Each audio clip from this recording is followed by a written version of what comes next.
एक गांव में रमेश नाम का एक किसान रहता था।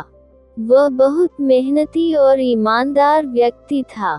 उसकी आजीविका का एकमात्र साधन उसकी छोटी सी जमीन थी, जिस पर वह फसल उगाता था।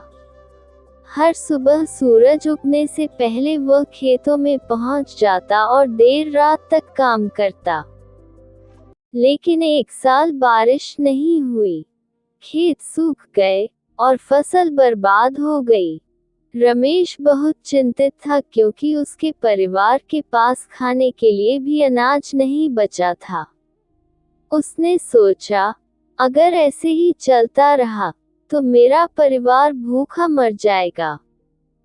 एक दिन रमेश अपने खेत के पास एक बंजर जमीन पर बैठा हुआ सोच रहा था कि अब क्या करे।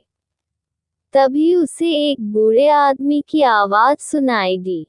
बूढ़े व्यक्ति ने कहा, बेटा, मेहनत से सब कुछ संभव है।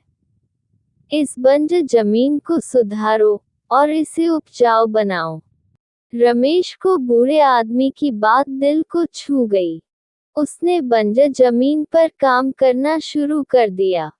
वह रोज सुबह से शाम तक मिट्टी खोदता, पत्थर हटाता और जमीन में खाद डालता। उसका यही सिलसिला चलता रहा। अब गांव के लोग उसका मजाक उड़ाते और कहते, इतनी बंजर जमीन से कुछ नहीं होगा। लेकिन रमेश ने हार नहीं मानी। कई महीनों की कठिन मेहनत के बाद वह जमीन उपजाऊ हो गई। रमेश ने वहां गेहूं और सब्जियां बोई। समय आने पर बारिश भी हुई और फसल शानदार हुई। रमेश ने अपनी फसल को बेचकर न केवल अपने परिवार का पेट भरा, बल्कि गांव के अन्य गरीब लोगों की भी मदद की। अब गांव वाले अब उसकी तारीफ करते और उसकी मेहनत की मिसाल देते।